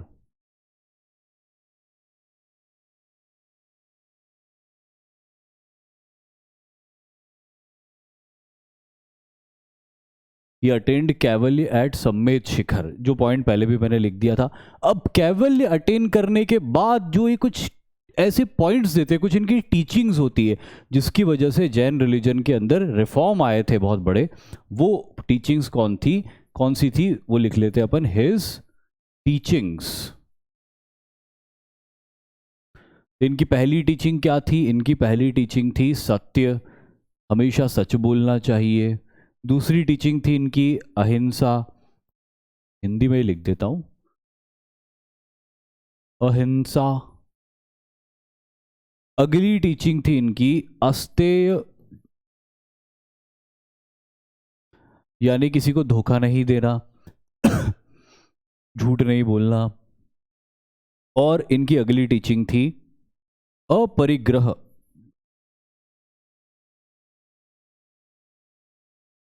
यानी कि अपनी जरूरत से ज्यादा वेल्थ इकट्ठी ना करना। तो ये 4 टीचिंग्स इन्होंने दी थी अपने फॉलोअर्स को। सत्य, जिसे सिद्ध किया जा सके, अहिंसा, मन वचन और कर्म से किसी को नुकसान नहीं पहुंचाना, अस्तेय, चोरी नहीं करना, धोखा नहीं देना, किसी से बिना पूछे किसी की वस्तु का यूज नहीं करना, अपरिग्रह, जितनी आपको ज़रूरत है उतनी दौलत रखो, एक्स्ट्रा एक्यूमुलेट मत करके रखो, उसको रिलीज कर दो किसी न किसी फॉर्म में। कोई फॉर्म नहीं दिख रहा, दान कर दो, लेकिन अपनी ज़रूरत से ज़्यादा मत रखो। ये 4 टीचिंग्स इन्होंने दी थी और ये इतने पॉपुलर हुए थे इनकी टीचिंग्स उस समय भारत में 750 BC में कि लगभग 6 लाख लोग इनके साथ जुड़ गए थे इनके फॉलोअर बन के, जो एक बहुत बड़ा आंकड़ा है, जो कि एक बहुत बड़ा आंकड़ा है उस ज़माने की पॉपुलेशंस को देखते हुए। 6 लाख लोग इनके फॉलोअर्स बन गए थे। इसलिए मैंने कहा कि ये इस जैन रिलीजन के एक बहुत बड़े रिफॉर्मर है। लेकिन अब तक ये जैन रिलीजन जैन नहीं, अभी भी ये निर्ग्रंथ ही चला आ रहा है। आपको समझाने के लिए मैं जैन कह रहा हूँ। फिर हम बात करते हैं लॉर्ड महावीर की लाइफ की, जो 24वें तीर्थंकर थे। लॉर्ड महावीर का जन्म हुआ था, ये भी एक राजकुमार थे जैसे कि मैंने आपको बताया था। ये जनात्रिक क्षत्रिय क्लैन के राजकुमार थे। वैशाली नाम की जगह जो आज उत्तरी बिहार में है, वहां पे इनका जन्म हुआ था। जन्म का नाम इनका वृद्धिमान था। जब इनका जन्म हुआ था तो खेतीबाड़ी बहुत अच्छी हुई थी, फसल बहुत अच्छी हुई थी, तो इनके फादर मदर ने इनका नाम रख दिया था कि इसके आने से वृद्धि बहुत हुई है, तो ये तो वृद्धिमान है। इनका भी विवाह हुआ था, लेकिन इसमें थोड़ा सा कॉन्ट्रडिक्शन है कि दिगंबर जैन, जैनों के सेक्ट हैं दिगंबर, श्वेतांबर, तो दिगंबर जैन इनको ब्रह्मचारी मानते और ये मानते कि इनका कभी विवाह नहीं हुआ। वहीं श्वेतांबर जैन ये मानते कि इनका विवाह हुआ था और इनकी एक बेटी भी हुई थी। और इतिहासकार श्वेतांबरों के लिटरेचर्स को ज़्यादा रिलायबल मानते, तो उनके रेफरेंस के हिसाब से इनका विवाह यशोदा नाम की एक राजकुमारी से हुआ था और इनकी डॉटर भी थी एक अनोंजा, प्रियदर्शिनी। 30 साल की उम्र में इन्होंने भी, अरे ये क्या हो रहा था उस वक्त, सब राजकुमार ऐसा क्यों कर रहे थे, 30 साल की उम्र में घर छोड़ रहे थे? सब नहीं कर रहे थे, कुछ नहीं किया था। 30 साल की उम्र में इन्होंने घर छोड़ दिया और एक सन्यासी बन गए। 12 सालों तक एक कठोर जीवन इन्होंने जिया। 12 सालों तक एक सन्यासी के तौर पे रहे, निर्ग्रंथ आइडियोलॉजी को फॉलो करते हुए अपने वस्त्र त्याग दिए, अपने पास कोई बिलोंगिंग नहीं रखी, भिक्षा मांगकर खाना खाया, भिक्षा भी हाथ में लेते थे, कोई पात्र तक नहीं रखते थे अपने पास भिक्षा लेने के लिए। और इस तरह से मेडिटेशन करते रहे, कठोर जीवन जीते रहे, लोगों के ताने सुनते रहे क्योंकि वस्त्रहीन घूमते थे पूरे। लेकिन इस सब के बाद भी अपने रास्ते से हिले नहीं, सारी चुनौतियों का सामना करना पड़ा। लोगों ने पत्थर तक मारे क्योंकि नेकेड होते थे। इन कई लोगों के गांव में जब ये घुसते थे भिक्षा मांगने के लिए तो लोग इनको पत्थर मारते थे। कई लोग भिक्षा में नॉनवेज दे देते थे, लेकिन वो उसको रिजेक्ट कर देते थे, नहीं मैं ये नहीं खाऊंगा। इस तरह बहुत डिफिकल्ट लाइफ इन्होंने जी 12 सालों तक। तो इनके अनुयायी, इनकी फॉलोअर्स ये मानते हैं कि इतना मुश्किल जीवन 12 सालों तक जिसने जिया वो निश्चित ही एक महावीर है। बिना वीरता के, बिना बहादुरी के कोई इतना मुश्किल जीवन नहीं जी सकता था, और इसीलिए इनके अनुयायियों ने इनको महावीर कहा। अब इनके भी बहुत सारे नाम हैं और उसके बारे में भी हम बात कर लेते हैं। पहला इनके नेम्स ऑफ महावीर स्वामी, क्या क्या नामों से इनको बुलाया जाता है। पहला इनका जन्म का नाम है, यहां से लिखना शुरू करता हूं। पहला इनका जन्म का नाम है जो है वृद्धिमान। दूसरा नाम इनको लोगों ने दिया था, और लोगों ने इनको क्या नाम दिया था? महावीर। तीसरा नाम जो इनको मिलता है वो मिलता है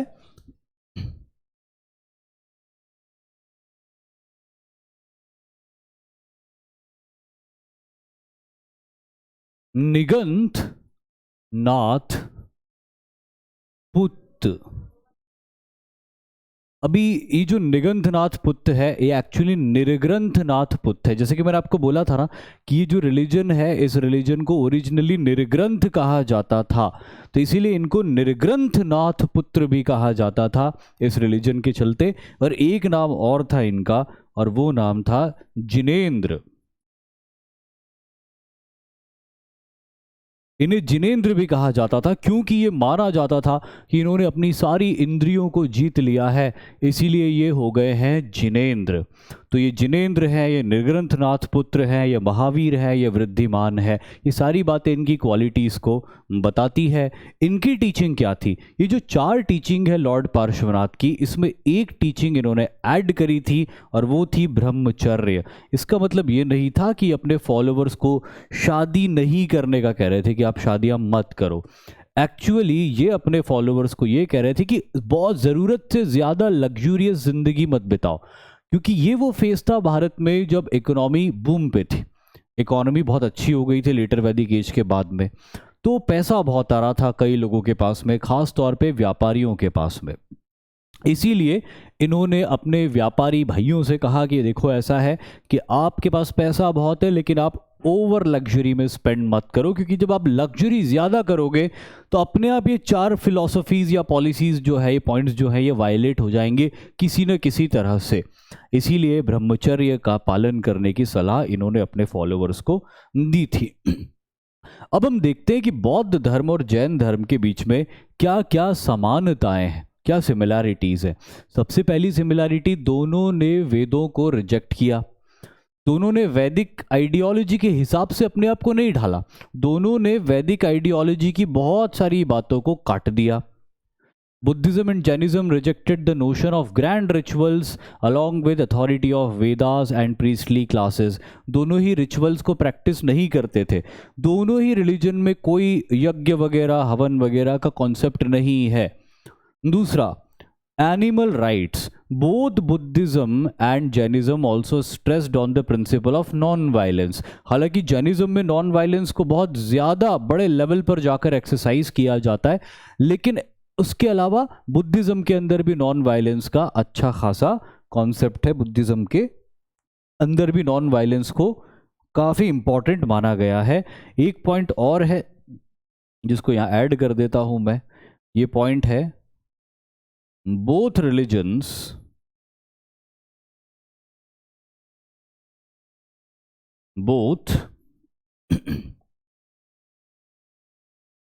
rejected the existence of, दोनों ने ही ईश्वर के एग्जिस्टेंस को रिजेक्ट किया। ये भी एक बात दोनों को सिमिलर बनाती है। दोनों ने कर्म की फिलॉसफी को माना कि भाई जैसा कर्म आप करोगे वैसे ही फल आपको मिलेगा। जैन रिलीजन ने तो ये माना है कि आत्मा होती है, हर जीव में आत्मा होती है। बुद्धिज्म आत्मा को नहीं मानता है, डिफरेंस है दोनों के बीच में। बुद्धिज्म सोल को नहीं मानता, लेकिन जैनिज्म सोल को बहुत स्ट्रांगली मानता है। और जैनिज्म ये मानता है कि छोटे से छोटे जीव के अंदर भी आत्मा होती, इसलिए उसको तकलीफ नहीं पहुंचाना चाहिए। और यही उसका बेसिक है नॉन वायलेंस का। नॉन वायलेंस क्यों हो? क्योंकि जैन रिलीजन ये मानता है कि जिस तरह हमारे साथ कुछ गलत होता है तो हमको तकलीफ होती, उसी तरह दूसरे जीव को भी होती, क्योंकि उसके अंदर भी वही आत्मा है, वैसी ही एक आत्मा है जैसे हमारे अंदर है, और इसीलिए किसी को तकलीफ नहीं पहुंचानी चाहिए, ये जैन रिलीजन का मानना है। बुद्धिज़्म भी ऐसी बात मानता है, बट वो आत्मा को नहीं मानता है। पर दोनों नॉन वायलेंस की बात में सिमिलर है। दोनों ये मानते हैं कि जैसा कर्म आप करोगे वैसा ही फल आपको मिलेगा। जैसे कि मैंने आपको पॉइंट लिख के बता ही दिया था, हालांकि आगे लिखा हुआ था ये, कि गॉड और स्क्रिप्चर्स दोनों ही ग्रंथों में भी यकीन नहीं करते थे।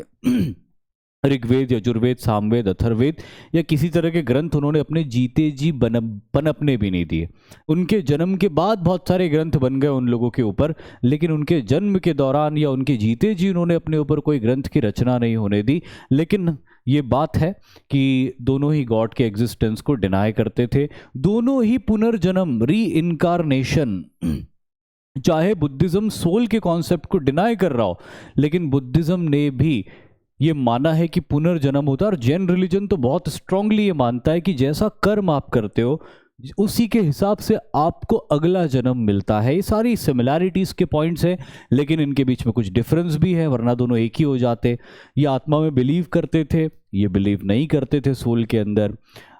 इसमें जो फॉलोवर्स थे, उन फॉलोवर्स यानी जैनिज्म के अंदर फॉलोवर्स के ऊपर बहुत जोर दिया गया, उनको बड़ा इंपॉर्टेंट माना गया।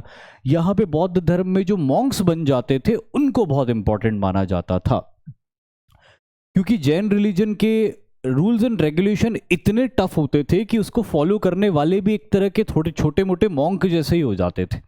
लेकिन बुद्धिज्म एक मिडिल पाथ वाला रिलीजन था, तो बुद्धिज्म में जो मॉन्क बनता था वही थोड़ा एक्सट्रीम लेवल पर जाकर काम करता था, वरना बहुत आसान था बुद्धिज्म फॉलो करना। एम्फेसाइज्ड ऑन एक्सट्रीम अहिंसा, जैन धर्म में एक्सट्रीम अहिंसा है। बुद्धिज्म में अहिंसा है लेकिन प्रैक्टिकल बिहेवियर्स के साथ में है, क्योंकि बुद्धिज्म मिडिल पाथ की बात करता है कि कुछ भी करो, एक्सट्रीम पे जाके मत करो। तो बुद्धिज्म में अहिंसा, नॉन वायलेंस है, लेकिन एक्सट्रीम लेवल पर जाकर नहीं है। Extreme methods of attaining salvation, जैसे अगेन एक्सट्रीम की बात है, बुद्धिज्म में मिडिल पाथ की बात है। क्योंकि जैन रिलीजन बहुत टफ था और बहुत सारी ऐसी फूड हैबिट से रिलेटेड कोड ऑफ कंडक्ट थे कि कभी भी जैन रिलीजन फॉरेन कंट्रीज में पॉपुलर नहीं हो पाया। वहीं बौद्ध धर्म जो कि लिबरल था, जिसको हम बोलते हैं फ्लेक्सिबल था, तो फॉरेन लैंड्स में ये पहुंचाया भी गया और एक्सेप्ट भी हुआ। जैन रिलीजन को पहुंचाया भी नहीं। जैनों का कभी भी ऑब्जेक्टिव जैन धर्म को फैलाना रहा ही नहीं, क्योंकि वैसे इतनी टफ आइडियोलॉजी है कि कोई इसको आसानी से पालन नहीं करता। ना ही जैन आइडियोलॉजी एग्रेसिव है कि अपने रिलीजन को आगे फैलाना है दुनिया में। तो इसलिए जैन रिलीजन जिस भारत में पैदा हुआ था वहीं पर सीमित होकर रह गया। अशोक को बौद्ध धर्म अच्छा लगा तो अशोक ने उनको फैला दिया। मेनली मोर लिबरल टुवर्ड्स विमेन, विमेन के प्रति जैन रिलीजन थोड़ा ज़्यादा लिबरल माना जाता है। बट ये कोई बहुत इंपॉर्टेंट पॉइंट नहीं है, लास्ट वाला, इसको इग्नोर भी हम कर सकते हैं। लेकिन ये सारे इंपॉर्टेंट पॉइंट्स हैं जो जैन रिलीजन और बुद्धिज़्म को कहीं कंपेयर करते हैं, उसमें डिफरेंसेस ढूंढते हैं और उसमें सिमिलैरिटीज़ भी निकाल के दिखाते हैं। जैन रिलीजन और बुद्धिज़्म के अलावा भी कुछ ऐसे सेक्ट थे जो प्राचीन भारत में जिनका राइज हुआ था। और उन सेक्ट में सबसे पहला और इम्पॉर्टेंट सेक्ट है आजीवक सेक्ट, जिसके फाउंडर मक्खली गौशाल थे। छोटी सी कहानी है, बता देता हूँ, पूरा समझ में आ जाएगा। मक्खली गौशाल एक स्लेव थे जो कि अपने बहुत ही अत्याचारी मालिक से भागकर जंगल में आ गए थे, लेकिन भागने की प्रोसेस में उनके बदन पे एक भी कपड़ा नहीं बचा। जंगल में नंगे भटक रहे थे, तब इनकी मुलाकात महावीर स्वामी से होती और महावीर स्वामी के साथ रहते रहते इनको भी काफ़ी ज्ञान मिल जाता है। बाद में महावीर स्वामी से थोड़ा कॉन्ट्रडिक्शन करने लगते हैं कि कम से कम हमको अपनी बॉडी कवर तो कर लेनी चाहिए। महावीर स्वामी इनको कहते हैं कि आप चाहो तो कर लो, मेरी एक आइडियोलॉजी जिसको मैं फॉलो करता हूँ तो मैं उसके हिसाब से रहूँगा। और फिर ये महावीर स्वामी से अपने रास्ते अलग कर लेते हैं और अपना एक खुद का एक सेक्ट शुरू करते हैं, आजीवक सेक्ट। इस आजीवक सेक्ट के अंदर ये कहते हैं कि अगर आपको जीवन में ज्ञान की प्राप्ति होना लिखा है तो वो आपको कैसे भी हो जाएगी। अगर आपके भाग्य में है तो मिलेगा, Ajivika sect is based on destiny. वो ये कहता है कि आपको जो भी मिलना होता है ना, वो मिल ही जाता है आपके भाग्य से। आपके भाग्य में अगर है तो आप कोशिश कर लोगे थोड़ी सी तो भी वो मिल जाएगा, और भाग्य में नहीं है तो उल्टे लटक जाओगे तो भी नहीं मिलेगा। ऐसा आजीवक सेक्ट का कहना है। थोड़ा सा बुद्धिज़्म से इंस्पायर्ड था, थोड़ा सा जैनिज़्म से इंस्पायर्ड था। बुद्धिज़्म से इसने मिडिल पाथ लिया, जैनिज़्म से इसने थोड़ी सी फूड हैबिट्स ले ली, और एक अपनी अलग आइडियोलॉजी दे दी डेस्टिनी के ऊपर बेस्ड, कि अगर आपको बुद्ध और महावीर बनना आपकी लाइफ में लिखा है तो आप बन जाओगे। डोंट ट्राई और डोंट पुश टू हार्ड। बहुत ज़्यादा कोशिश मत करो, ज़्यादा कोशिश करके अपनी फैमिली को डिस्टर्ब मत करो कि बुद्ध ने 28 साल में घर छोड़ दिया था, महावीर ने 30 साल में घर छोड़ दिया था। तो बहुत सारे ऐसे लड़के थे उस समय जो अपने घरों को, अपनी फैमिलीज़ को छोड़ छोड़ कर जाने लग गए थे कि हम भी परम ज्ञान की प्राप्ति करेंगे। फैशन बन गया था उस समय के हीरो बुद्ध और महावीर ही थे। तो ये थोड़े उससे डिस्टर्ब्ड थे कि ये क्या हो रहा है भाई, हर लड़का इस तरह घर छोड़ के चला जाएगा तो समाज कैसे चलेगा। तो इन्होंने आइडियोलॉजी दी थी कि भाई अगर मिलना होगा ना तो मिल जाएगा। बुद्ध ने कोई बहुत कोशिश नहीं करी थी, बुद्ध तो घूमने गए थे बाहर, सिद्धार्थ तो घूमने गए थे बाहर, वो 4 दृश्य दिख गए और उसके बाद में मन बदल गया, सन्यासी बन गए, सब कुछ होता गया बस। तो इनका ये कहना था कि महावीर का भी कोई प्लान नहीं था कि वो सन्यासी बनेंगे। अचानक पेरेंट्स की डेथ के बाद उनको वैराग्य फील हुआ और वो चले गए। इसीलिए नहीं गए थे कि सुप्रीम नॉलेज हासिल करना है, हमको अलग बनना है, हमको महान सन्यास, ऐसा कुछ आइडिया नहीं था। बस अंदर से स्वाभाविक रूप से फील हुआ, वो चले गए और चीज़ें होती गई। तो ये कहते थे कि अननेसेसरी घर को छोड़ के मत जाओ, यंग मैन घर पे रहो अपने। अगर तुम्हें साल्वेशन मिलना होगा तो कुछ चीज़ें अपने आप ऐसी हो जाएगी कि तुमको बुला लेगी। तो ये इनका कहना था। इसीलिए ये कहते थे कि सब कुछ भाग्य के ऊपर आधारित होता है। एक और ऐसी आइडियोलॉजी आई थी, चार्वाक आइडियोलॉजी, जो किसी ईश्वर को नहीं मानती थी, किसी नियम को नहीं मानती थी। ये सिर्फ ये कहती थी कि यदेन जीवेण सुखेण जीवेण ऋण कृत्वा घृतम पीवेण, यानी कि जब तक जियो सुख से जियो, कर्ज लो और घी पियो। न भगवान होता है, न पुनर्जन्म होता है, न पाप होता है, न पुण्य होता है। ये कहते थे, अजीत केशकम्बलिन इसके प्रोपोगेटर थे। वो ये कहते थे कि किसने देखा मरने के बाद क्या होता है, किसने देखा कि अगला जन्म होता है और किस रूप में होता है। कोई मर के तो आया नहीं वापस बताने के लिए। तो जो भी सच्चाई है वो इस जन्म में ही है। तो इस जिंदगी में जो भी आपकी इच्छाएं हो रही उनको पूरा करो, क्योंकि ये इच्छाएं प्रकृति ने आपके अंदर दी है, मदर नेचर ने आपके अंदर दी, तो इनको पूरा होना ज़रूरी है और इसीलिए इनको पूरा करो। उस पूरा करने के लिए आपको कर्ज लेना भी पड़े तो कर्ज लो, लेकिन अपनी इच्छाओं को अधूरा मत छोड़ो। तो एक बहुत ही मटीरियलिस्टिक आइडियोलॉजी थी, भौतिकतावादी आइडियोलॉजी थी, जिसको चार्वाक सेक्ट कहा जाता था। अब हम देख लेते हैं कि किस तरह के क्वेश्चंस पूछे गए हैं पिछली कुछ एग्जाम्स के अंदर और क्या उनके आंसर्स हैं। पहला question, The Jains believed that Mahavir had 23 predecessors। बिल्कुल सही बात है ये। उनके पहले 23 तीर्थंकर आए थे, वो 24वें थे। पार्श्वनाथ 23वें तीर्थंकर थे, बिल्कुल सही बात है। Rishabh was immediate successor of Mahavir. Lord Mahavir के बाद 24वें तीर्थंकर, लॉर्ड महावीर के बाद तो कोई आए नहीं, ऋषभ देव तो पहले थे, तो ये तो गलत हो गया। तो अब तीसरा गलत हो गया, पहला और दूसरा सही है। So this one is the correct one. काफ़ी ईजी क्वेश्चन था ये। Next one, The fourth Buddhist council was held in Kashmir under the leadership of, देखिए इसका करेक्ट आंसर है कनिष्क। ये जो क्वेश्चन है ये बुद्धिज्म का भी क्वेश्चन है, लेकिन ये पोस्ट मॉडर्न पीरियड के रूलर कनिष्क का भी क्वेश्चन है, जो अभी अपन ने इस चैप्टर में तो नहीं पढ़ा है, लेकिन फिर भी मैं आपको बता दूं। आज भी मैंने आपको बताया था कि कनिष्क, जिन्हें सेकंड अशोक कहा जाता है, जिन्होंने बौद्ध धर्म को तिब्बत में फैलाया था, उन्हीं कनिष्क के दौरान चौथी बुद्धिस्ट काउंसिल हुई थी, जो कि कुंडलवन कश्मीर में हुई थी, और इसीलिए इसका करेक्ट आंसर कश्मीर है। सॉरी, कश्मीर नहीं, कनिष्क है। अगला बड़ा लंबा चौड़ा सा क्वेश्चन है। इन द पोस्ट वैदिक टाइम्स, ठीक है, वैदिक काल के लेटर स्टेज की बात हो रही है। Numerous religious sect arose in the middle Gangetic basin in the 6th century BC। बिल्कुल सही बात है। बहुत सारे अलग अलग सेक्ट्स का राइज हुआ लेटर वैदिक एज के बाद में, बुद्धिज्म, जैनिज्म, ये वो। Jainism and Buddhism were most important, out of which consider the following statement regarding the cause of origin of Jainism and Buddhism। ये पूछ रहे हैं कि क्या इनमें से कॉज आप मानते हो कि सही पॉइंट्स है। क्वेश्चन में क्या पूछा गया है? विच of the following statement is correct, मतलब इन कॉजेज में से आपको कौन से सही पॉइंट लगते? पहला, द ब्राह्मण्स यानी कि priestly class demanded several privileges in the society including those of receiving gift, exemption from tax and punishments, जो बिल्कुल सही पॉइंट है because they were the religious heads. उन्होंने पॉलिटिक्स को पूरी तरह अपने कंट्रोल में ले लिया था। अश्वमेध यज्ञ करवाना, राजसूय यज्ञ करवाना, वाजपेयी यज्ञ करवाना, लघु यज्ञ करवाना कॉमन लोगों के लिए, और साथ ही साथ में वो प्रिविलेज्ड थे। तो कहीं ना कहीं बहुत से लोगों के मन में डिससेटिस्फैक्शन रहा होगा कि ये प्रिविलेज्ड क्यों है, और इस तरह की जो प्रिविलेज है वो कोई दूसरी क्लासेस को अंडर प्रिविलेज बनाता है। तो एक ये डिससेटिस्फैक्शन था जो सही पॉइंट है, एक सही कॉज है जो किताबों में लिखा हुआ है रिलीजियस मूवमेंट के कॉज के पीछे।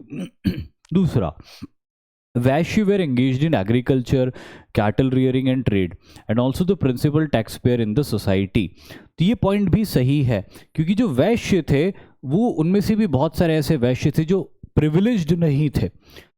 Principal tax payer in the society is an important line here, क्योंकि यही लोग होते थे, शूद्र और वैश्य ही होते थे जो किसी किंगडम की इकोनॉमी को बिल्ड करने में बहुत इंपॉर्टेंट रोल प्ले करते थे। आचार्य चाणक्य ने भी अर्थशास्त्र में कहा है ये कि एक राजा को चाहिए कि वो अधिक से अधिक संख्या में अपने राज्य में किसानों को और शूद्रों को शामिल करें, क्योंकि यही लोग किसी राज्य के डेवलपमेंट में बहुत इंपॉर्टेंट रोल प्ले करते हैं।